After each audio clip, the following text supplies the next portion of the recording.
Meus irmãos e minhas irmãs, paz e bem. Bom domingo, boa Páscoa semanal, também Páscoa anual. Estamos no último dia da oitava de Páscoa. A Páscoa, como o Natal, se prolonga por 8 dias. Então, nós hoje encerramos com o segundo domingo de Páscoa, aonde nós, na primeira leitura, vamos ouvir o primeiro retrato da comunidade de Jerusalém. Um daqueles sumários que aparece, são 3 nos Atos dos Apóstolos, vamos ouvir os outros nessa semana, mas também todos os anos, nesse domingo, que é também chamado Domingo da Misericórdia, nós nos encontramos com aquele apóstolo que é o símbolo da dúvida. Em todos nós, assim, por isso é chamado de gêmeo, Dídimo, e tem um pouco de Tomé em cada um de nós, das nossas dúvidas, das nossas necessidades de comprovação. E Tomé é esse retrato daquele que tem dúvida, mas que vai fazer a grande profissão de fé, e que nós nos encontramos com ele todos os anos no segundo domingo de Páscoa. Ouçamos. Na antífona de hoje: como crianças recém-nascidas, desejai o puro leite espiritual para crescerdes na salvação. Aleluia. A primeira leitura de hoje vai nos dar as características fundamentais da comunidade de Jerusalém, a nossa igreja mãe. Não é que não tinha problemas. Quando a gente ouve a narração do bondoso Lucas, Lucas tem um olhar muito positivo sobre a comunidade apostólica, sobre a igreja nascente. Parece que não tinham problemas. Não, não é real isso. Eles tinham problemas. Mas, sobretudo, nós podemos avaliar a vida de uma comunidade, a vida de cada um de nós, ou percebendo a graça de Deus que é presente, ou então a infidelidade humana. Então, ele afirma hoje na leitura a graça de Deus que é presente e que produz frutos na comunidade, e nos dá um retrato de uma comunidade primitiva que deve ser modelo de todos nós. Os que haviam se convertido eram perseverantes em ouvir o ensinamento dos apóstolos. Então, na escuta dos apóstolos. Os apóstolos hoje, recordemos, são os sucessores de apóstolos, na igreja são os bispos. Então, a comunidade primitiva de Jerusalém, a igreja mãe, nos ensina a escutar os apóstolos. Na comunhão fraterna, a vida fraterna é aquilo que nesse primeiro sumário vai ser mais colocado em evidência. E na fração do pão e nas orações. Fração do pão é um nome técnico lucano para falar da Santa Missa. Então vejam que a escuta dos apóstolos, a vida fraterna, a celebração da Eucaristia e nas orações, cheios de temor por causa daquilo que viam operar os apóstolos. Viviam unidos e colocavam tudo em comum. Esse vai ser o traço principal desse primeiro sumário. Repartiam dinheiro entre todos. E então que na comunidade ninguém tinha necessidade. Depois vai se descrever nos outros sumários, mas também em detalhes isso.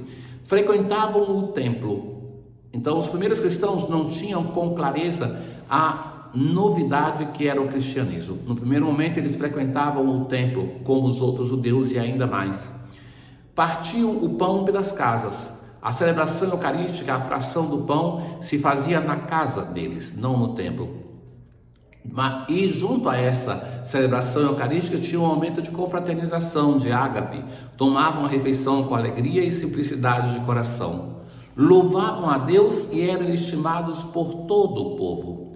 E cada dia o Senhor acrescentava ao seu número mais pessoas que seriam salvas. É interessante que o empenho da comunidade primitiva é aquele de viver o Evangelho. E por causa disso eles dão um testemunho.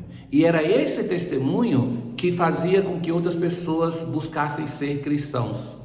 Então, isso para nós é uma exigência da fé. Viver no mundo de hoje, viver o ensinamento de nosso Senhor Jesus Cristo, na certeza de que isso tem força de atrair multidões, de arregimentar pessoas para o Cristo, para a igreja.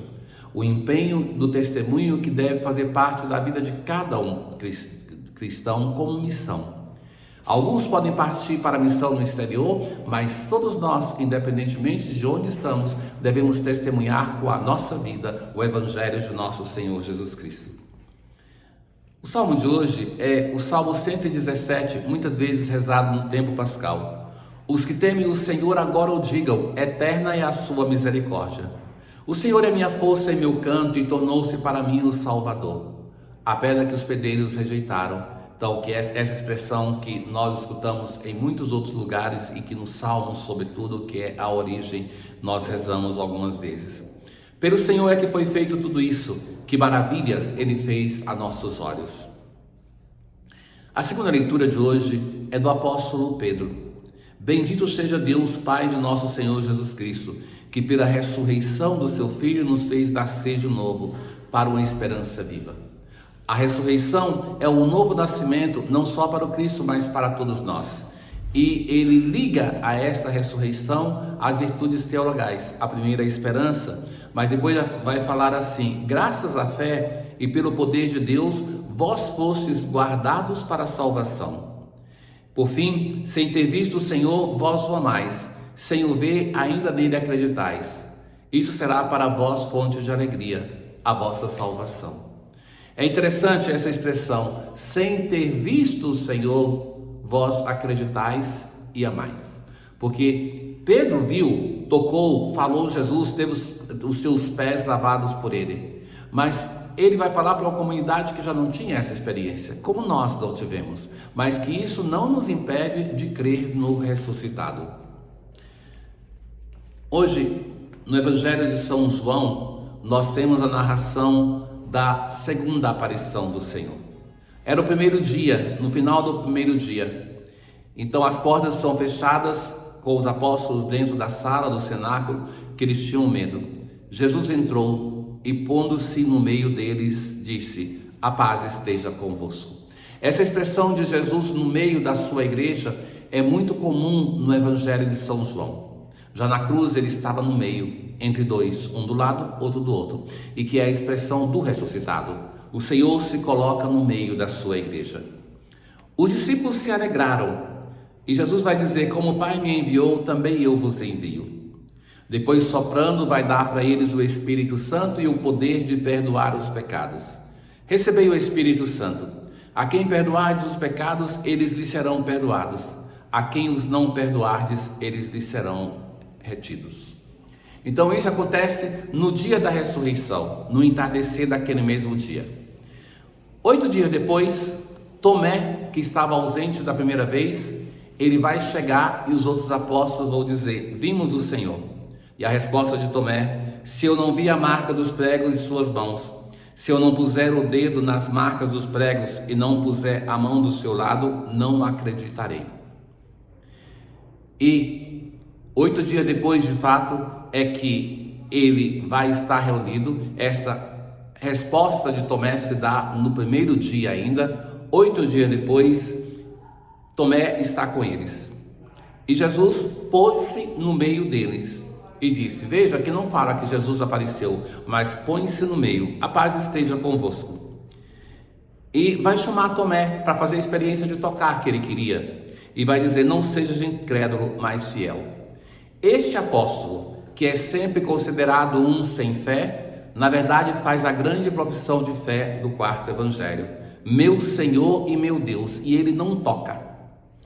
Então vai dizer: acreditastes porque me viste. Jesus vai dizer para ele: bem-aventurados os que creram sem terem visto. Somos nós que, crendo no Senhor pela fé pura, nós somos bem-aventurados.